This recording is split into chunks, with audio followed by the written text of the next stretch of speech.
लौट करके आए, ब्रह्मा जी से शिकायत की, देखिए महाराज, हम देवता हो करके भी हरि कथामृत से वंचित और मानवों को इसका अधिकार दिया। हम जानना चाहते हैं कि इस कथामृत में ऐसी क्या विशेषता है। ब्रह्मा जी कहते हैं, अच्छा ये देखो कि परीक्षित का परिणाम क्या होता है कथा सुनकर। तो 7 दिन के बाद कथामृत पान करने वाले परीक्षित को जो परम पद प्राप्त करते हुए देखा तो धाता अपि विस्मितः, ब्रह्मा बाबा भी आश्चर्यचकित रह गए। राज्ञो मोक्षम तथा वीक्ष्य पुरा धातापि विस्मितः, सत्यलोके तुलां बद्ध्वा तौलयत साधनान्यजः। महाराज परीक्षित का मोक्ष जब विधाता ने देखा तो आश्चर्यचकित हो गए। तराजू पर तौल करके देखा आखिर किस भागवत की क्या विशेषता है। तो तराजू के एक पल्ले पर श्रीमद् भागवत को रखा और दूसरे पल्ले पर अनेकानेक धर्म शास्त्रों को रखते चले गए। और जब उठा करके देखा तो लघुन्यन्यानि जातानि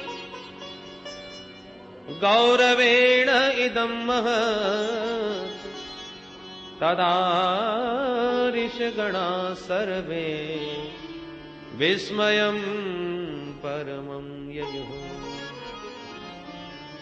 महान आश्चर्यचकित रह गए सब देवता और महात्मा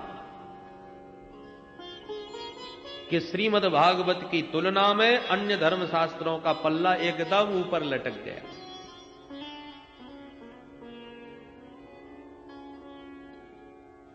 महात्माओं ने घोषणा कर दी, मैंने रे भगवत रूपम शास्त्रम भागवतम कलौ। कलिकाल में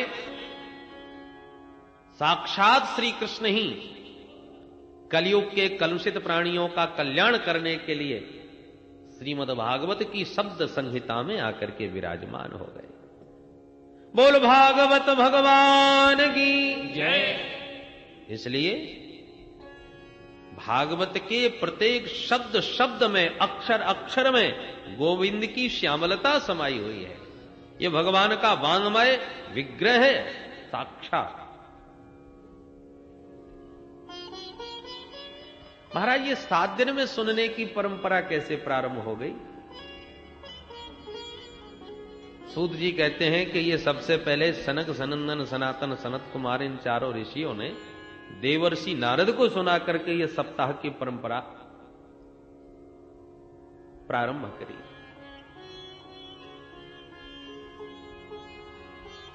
सौनक जी ने पूछा, महाराज नारद जी तो 2 घड़ी से ज्यादा कहीं टिकते ही नहीं, तो ऐसे अस्थिरस्य नारदस्य, उन अस्थिर नारद जी ने 7 दिन बैठ करके भागवतामृत कैसे सुना, कहां सुना, क्यों सुना, कृपा करके बताइए।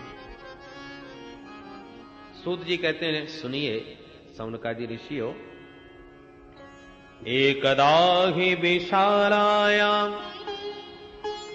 चत्वार ऋषयो मला सत्संगार्थं समायाता दद्रसोस्तत्र नारदम् दद्रसोस्तत्र नारदम्। एक समय की बात, विशालापुरी में, विशालापुरी नाम बद्री नारायण धाम, बद्री विशाल में श्री सनक सनंदन सनातन सनत कुमार चारों भैया विचरण कर रहे थे। क्यों? बोले सत्संगार्थम, सत्संग की इच्छा से। ध्यान भजन पूजन ये तो सब एकांत में हो सकता है, पर सत्संग का एकांत में थोड़ी आनंद आता है। तो चारों भैया भ्रमण कर रहे थे कि अचानक नारद जी को देखा, प्रसन्न हो गए। संत को कोई जब ऐसा संत मिलता है जो भगवत रसिक हो, बड़े प्रसन्न हो जाते हैं कि आज कुछ भगवत चर्चा होगी। और सनकादियों का तो जीवन ही भगवान की कथा है, कथा मात्रई का जीवन है। प्रसन्न हो गए। और जैसी नारद जी के निकट आए तो बड़ा आश्चर्य हुआ, क्योंकि नारद जी का मुख बहुत चिंतित नजर आया। सनकादिक आश्चर्यचकित हो गए।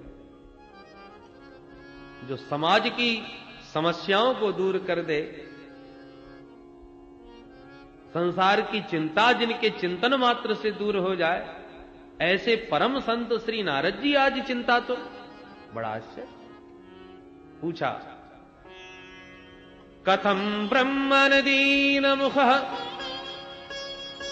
कुतश्चिंतातुरो भवान् त्वरितं गम्यते कुत्र कुतश्चागमनं तव कुतश्चागमनं तव।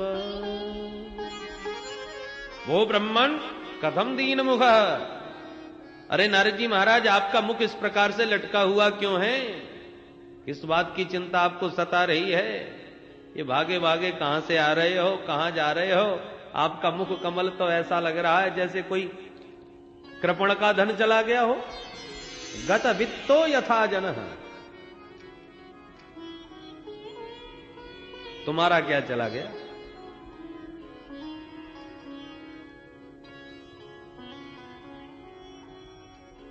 क्योंकि जो धन चुरा लिया जाए,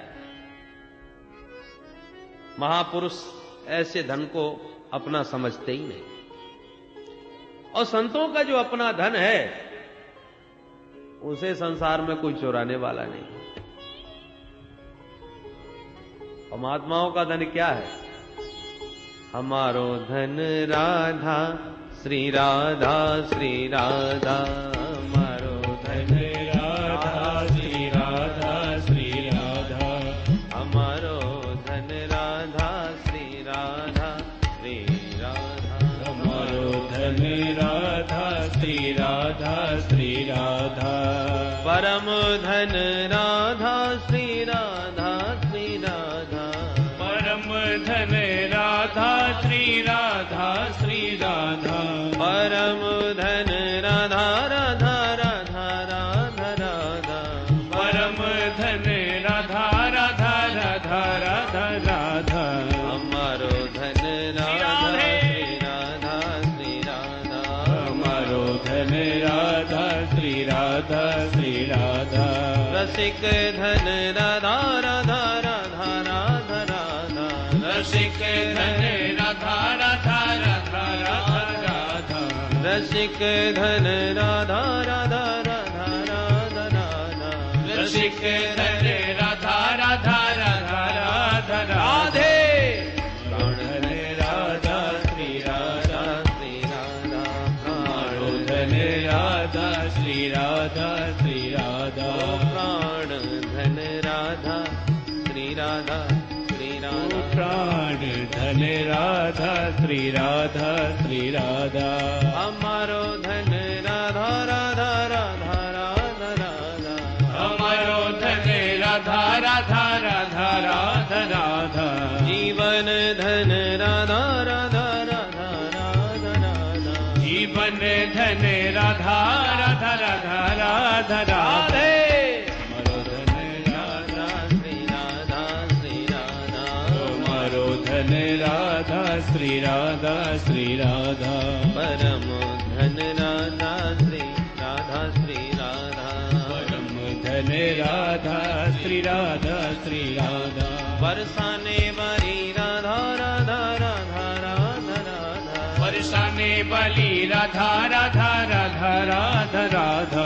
बरसाने वाली राधा राधा राधा राधा राधा। बरसाने वाली राधा राधा राधा राधा राधा। वृषभान दुलरी राधा श्री राधा श्री राधा। वृषभान दुलरी राधा श्री राधा श्री राधा। वृषभान दुलरी राधा श्री राधा श्री राधा। वृषभान दुलरी राधा श्री राधा श्री राधा। मोहन की प्यारी राधा राधा राधा राधा राधा। मोहन की प्यारी राधा राधा राधा राधा राधा। मोहन की प्यारी राधा राधा राधा राधा। की प्यारी राधा राधा राधा राधा राधा। हमारो धन राधा श्री राधा श्री राधा, हमारो धन राधा श्री राधा श्री राधा राधा श्री राधा श्री राधा श्री राधा श्री राधा राधा श्री राधा श्री राधा श्री राधा श्री राधा। बोल राधा रानी की जय, बरसाने वाली की जय, मोहन प्यारे की जय, जय जय श्री राधे। तो संतों का तो एक ही परम धन है प्रभु का नाम, जिसको संसार में कोई चुराने वाला नहीं, जिसके कोई किसी प्रकार की चिंता करने की आवश्यकता नहीं। तो फिर नारद जी तुम्हारा क्या चला गया जो इस प्रकार से मुंह लटकाए घूम रहे हो? गत वित्तो यथा जन, अरे तुम तो ऐसे वीतराग महात्मा हो, इतने मुक्त संग हो कि दुनिया में अपने लिए एक झोंपड़ी तक नहीं बनाई कहीं, क्योंकि 2-2.5 घड़ी से ज्यादा कहीं टिकते नहीं, तो अब झोंपड़ी भी बना के क्या करेंगे? तो रमते राम होकर के भी इस प्रकार मुंह लटकाए घूम रहे हो। संसारियों को जब समस्याएं सताती हैं तो संतों की शरण में आते हैं शांति पाने के लिए, और संति ही यदि इस प्रकार से चिंता में मुंह लटकाई दिखेंगे तो संसारियों पर क्या बीतेगी ये सोचिए महाराज। नोचितम बद कारणम, आप जैसे विरक्त संत को इस प्रकार चिंता करना बिल्कुल उचित नहीं। हमें बात बताइए, कारण बताइए। तब नारद जी ने चारों अपने अग्रजों को, अपने बड़े भाइयों को प्रणाम करते हुए अपनी समस्या सामने रखी कि भैया सुनिए, मैं अपनी समस्या आपको सुना। मैं इस संसार में घूम रहा था सत्संग की इच्छा से कि भगवत रसिकों के बीच बैठ के कुछ भगवत चर्चा करूं, सुनूं, और इस संसार में मैं सर्वत्र घूमा महाराज। इस मृत्यु लोक के अलावा तो कहीं सत्संग का आनंद मिलता नहीं। स्वर्गे सत्ये च कैलासे वैकुंठे नास्तयम रसः, कहीं भी ये रस नहीं है। इसलिए इस धरातल पर मैं सर्वत्र घूमा और मैंने सारे तीर्थों में परिभ्रमण कर लिया, पर कहीं मुझे सत्संग का आनंद नहीं मिला। कोई तीर्थ नहीं छोड़ा महाराज। पुष्करम च प्रयागम च काशीम गोदावरीम तथा हरिक्षेत्रम कुरुक्षेत्रम श्रीरंगम सेतु बंधनम एवं आदिषु तीर्थेषु भ्रममाण इतस्ततः। जब समस्त भूमंडल के तीर्थों में कहीं भी मेरे चित्त को शांति नहीं मिली, सत्संग का आनंद नहीं मिला, तो मैंने सोचा चलो अब संतों के पास चला जाए, संभवतः संतों के यहां शांति मिले। पर मैंने क्या देखा? पाखंड निरता संत, संत भी पाखंड परायण होते चले जा रहे हैं। पापस्य खंड पाखंड, पाप का ही जो खंड हो उसका नाम पाखंड। उनकी परिभाषाएं बदल गई हैं। ये बंगला किसका है? जवाब मिलता है त्यागी जी महाराज का। और ये बच्चे किसके हैं? जवाब मिलता है ब्रह्मचारी जी महाराज के। और इतना शोर कहां सुनाई पड़ रहा है, ये हल्ला? जवाब मिलता है मौनी बाबा के आश्रम में। बड़ी विचित्र स्थिति। तपसी धनवंत दरिद्र ग्रही, कल कौतुक तात न जात कही। पहले संत महात्मा जितना विरक्त होता था वो उतना ही महान माना जाता था। आज जितना वैभव संपन्न होता है वो उतना ही श्रेष्ठ माना जाता है। ये सब देख देख करके मेरा चित्त और भी अशांत हो गया। मैंने तो सोचा आया था शांति के लिए, यहां तक क्रांति और मच गई, चित्त में खलबली मच गई। मैंने सोचा चलो छोड़ो, गृहस्थों को ही देख लेते हैं। और गृहस्थों के यहां भी विडंबना क्या? तरुणी प्रभुता गे है श्याल को बुद्धिदायक, कन्या विक्रयणो लोभात दंपती नाम च कल्पनम। मैंने देखा गृहस्थों के यहां की माता पिता की सेवा कब तक? जब तक माता पिताजी ने तिजोरी की चाबी नहीं सौंपी तब तक। और जहां सर्वाधिकार प्राप्त हुए सोई देवी जी का चलावा चला, तरुणी प्रभुता गे है। फिर माता पिता की खटिया या तो खेत में या किसी तीर्थ स्थान में डाल दी। बोलो जय श्री कृष्ण। और कदाचित माता पिता घर में जबरदस्ती बैठे भी हों तो उनसे किसी भी प्रकार की कोई चर्चा नहीं की जाती। वार्ताम पृच्छति कोपि न गेह। कोई बड़ा भारी कार्य किया जा रहा है तो किससे परामर्श लिया जाए? तो ससुराल से साले साहब को बुलवाया जाता है। वो जो कहेंगे वही माना जाएगा। श्यालको बुद्धिदायक, वो सलाहकार। हो सकता है भाई साले साहब बुद्धिमान हो तो सलाह लेने में क्या बुराई है। बोले ना, सलाह तो खूब लिया जाए, परंतु ये सब होने के बाद भी दंपति नाम च कलकनम, पति पत्नी में ही रोज महाभारत हो रहा है। लोभ इस पराकाष्ठा पर पहुंच गया है कि बेटा बेटियों का भी क्रय विक्रय होने लगा है। संबंध नहीं अपितु सौदे होते हैं, जहां सौदा पड़ जाए वही समधि बन जाए। तो जब बुद्धि सम नहीं, विचार सम नहीं, भावनाएं सम नहीं, तो फिर ऐसे समधि जब बनेंगे जो केवल संपत्ति के आधार पर या केवल मांगों के आधार पर समधि बन जाते हैं, बाकी विचारधाराएं सम नहीं होती, इसलिए संबंधों में आए दिन कलह मचा हुआ है। नारद जी कहते हैं भैया ये सब देख देख के मेरा चित्त बड़ा अशांत हो गया। एवं पश्यन कलेर दोषान पर्यटन अवनी महम। ये सारी अवनी पर, धरती पर ये सब दोष देख देख देख कर मेरा चित्त बहुत अशांत हो गया। मैंने सोचा अब कहां जाएं भाई।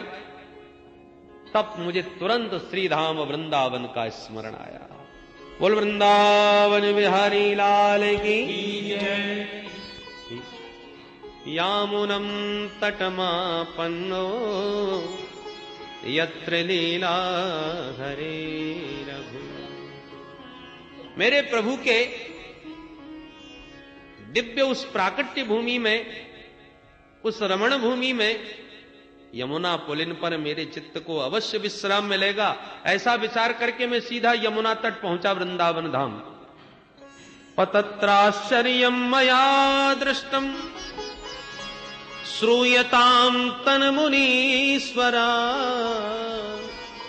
एका तु तरुणी तत्र निसन्ना खिंडमानसा। मैंने यमुना तट पर जाके क्या देखा बाबा कि एक युवती खिन्न मना बैठी हुई है, आंखों से अश्रुपात कर रही है, और दो बुढ़े उसके सामने अचेतन पड़े हैं।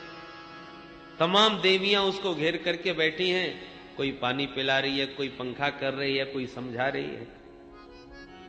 मैंने सोचा ये बेचारी क्यों रो रही है, कौन है, चल करके मैं ही कुछ इसका कष्ट दूर करने का प्रयास करूं।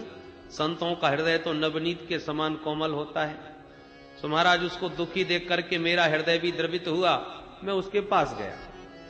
फिर मैंने सोचा केवल देवियों का ही समुदाय बैठा है, यहां पुरुष वर्ग तो कोई नहीं दिख रहा।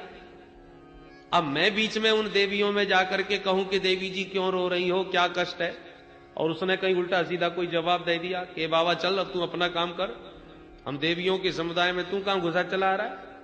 और माताएं जब आपस में बात करती हैं तो बड़ा कोमल हृदय होता है, एक मिनट में ही आंसू बहाने लग जाए, अगली मिनट मुस्कुराने भी लग जाए। तो हम बाबा बैरागी को बिना बुलाए, बिना मतलब के नहीं जाना चाहिए। इसलिए मैं पास तक तो गया, पर प्रश्न करने का साहस नहीं हुआ तो लौट पड़ा।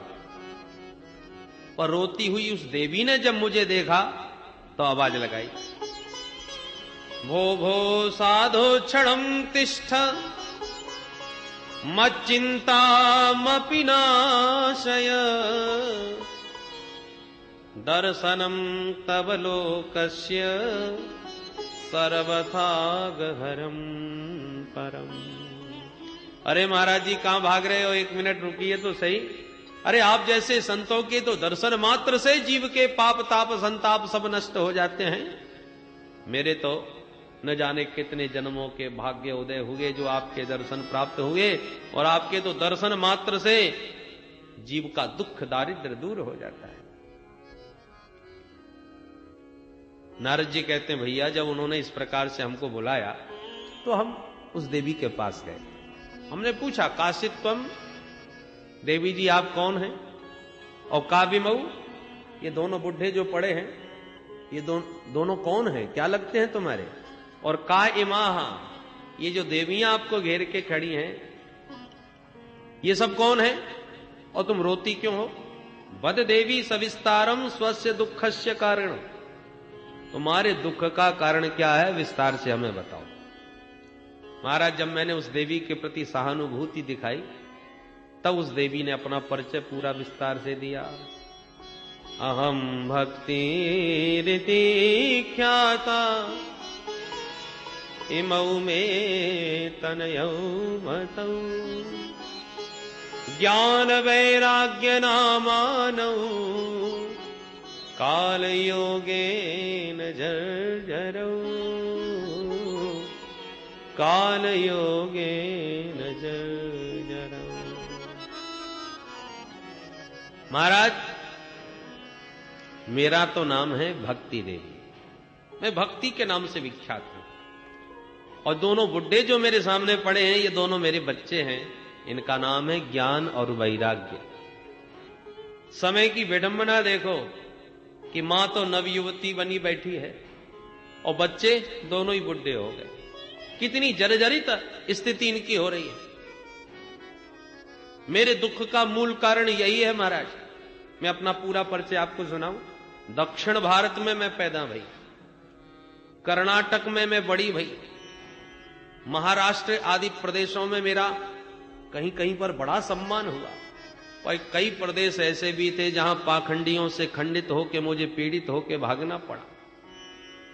इस प्रकार से अनेक देश प्रदेशों में घूमती घूमती जैसे ही मैं वृंदावन धाम में पधारी तो वृंदावनम पुनः प्राप्य नवीनेन स्वरूपिणी, मैं इस ब्रज भूमि में आती नव यौवना हो गई, नव युवती बन गई। पर न जाने क्या हुआ, मेरे दोनों बच्चे एकदम बुढ़े हो गए, और मेरे बालकों की यही स्थिति रही। तब तो मुझे फिर इदम स्थानम परित्यज्य विदेशम गम्यते मया, मैं भी इस स्थान को छोड़ करके विदेश भाग जाऊंगी। नारद जी ने सारी स्थिति को एक क्षण में समझ लिया। ओहो, और स्थिति क्या है? भक्ति, ज्ञान और वैराग्य तीनों एक दूसरे के पूरक हैं। जैसे क्षुधातुर व्यक्ति भोजन करने बैठता है तो ग्रास ग्रास पर उसे तुष्टि पुष्टि और क्षुधा निवृत्ति की प्राप्ति होती है। भूख भी मिटेगी, पेट भी भरेगा, इंद्रियों में बल भी आएगा। हर ग्रास ग्रास पर उसे ये तीनों बातें एक साथ प्राप्त होती हैं, अलग अलग नहीं। उसी प्रकार ज्यों ज्यों भगवत चरणारविंद में प्रेम बढ़ता जाएगा, भक्ति पुष्ट होती जाएगी, त्यों त्यों भगवान के स्वरूप का बोध होता जाएगा। और ज्यों ज्यों भगवान के स्वरूप में प्रेम होता गया और भगवान के स्वरूप का ज्ञान होता गया, इस संसार की आसक्ति अपने आप छूटती चली जाएगी, सहज वैराग्य हो जाएगा। ये क्रियाएं अलग अलग नहीं। यदि आपके जीवन में कोरी भक्ति है और ज्ञान वैराग्य ठीक नहीं है तो आपकी भक्ति बांझ है। ज्ञान वैराग्य के बिना भक्ति अपूर्ण है। बोलो जय श्री कृष्ण। संतान के बिना मां का मातृत्व पूर्ण नहीं। ऐसे ज्ञान वैराग्य भक्ति के पुत्र हैं। ज्ञान वैराग्य के बिना भक्ति की परिपूर्णता नहीं।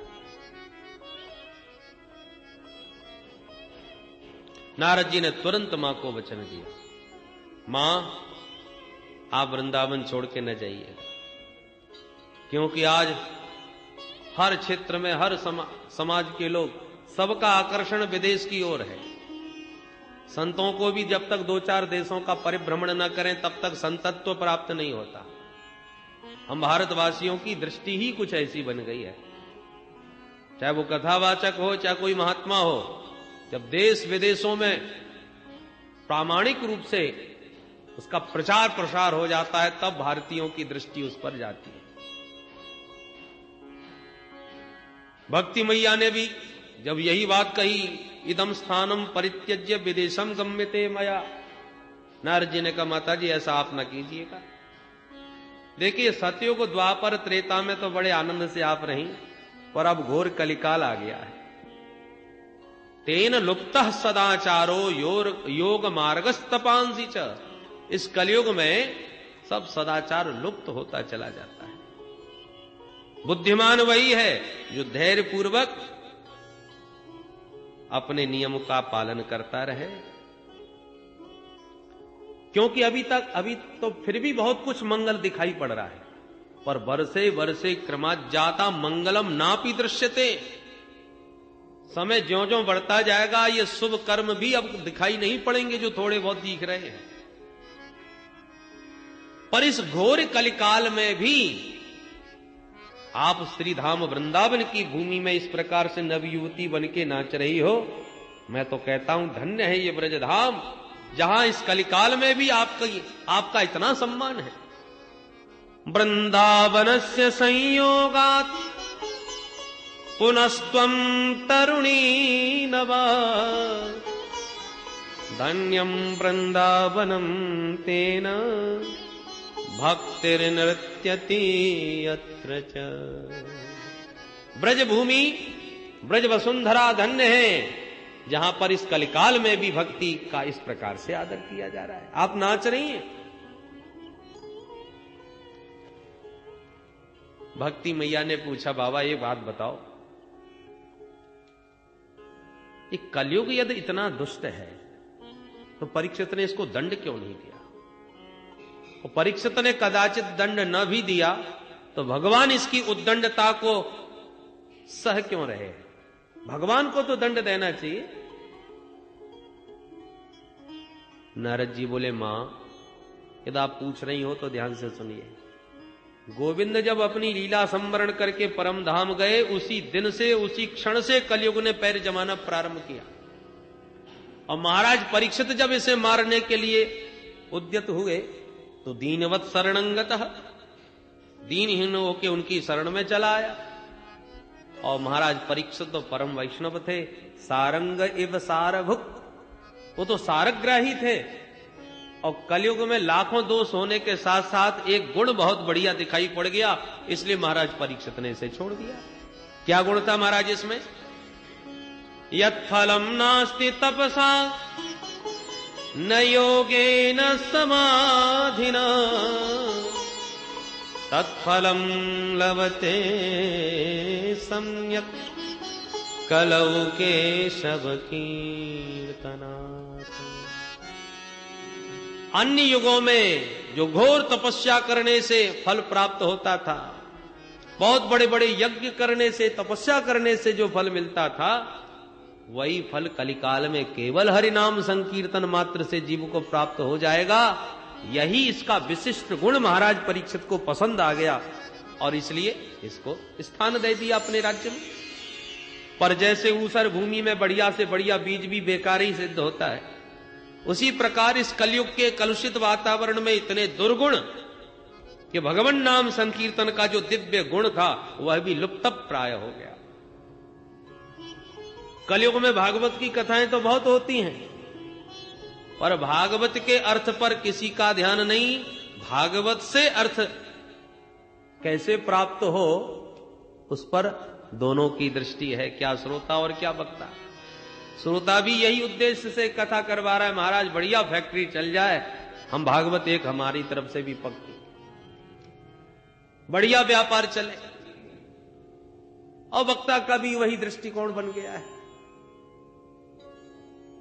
दुस्तजस्तत् कथार्थ, कथा के अर्थ पर, भागवत के अर्थ पर यदि दृष्टि चली जाए, भागवत के तात्पर्यार्थ को समझ लिया जाए, फिर तो अपने आप ही धनाशक्ति छूट जाएगी। भागवत तो कल्प वृक्ष है, जो मांगो सो मिलेगा। जो व्यापार बढ़िया चलाना चाहते उनका चकाचक व्यापार चलेगा। और जो विद्वान वास्तव में भागवत के द्वारा अपना अर्थ सिद्ध करना चाहते हैं उनको चकाचक ठाकुर जी की कृपा से ऐसा कोई कथावाचक होगा जो भागवत की कल्प वृक्ष की छाया में बैठ करके निर्धन हो। सब चकाचक कल्प वृक्ष है, जो मांगे सो मिलता है। परंतु भागवत के यदि सद्गुण को, भागवत के यदि तात्पर्य अर्थ को कोई समझ ले वो तो परमहंस हो जाता है।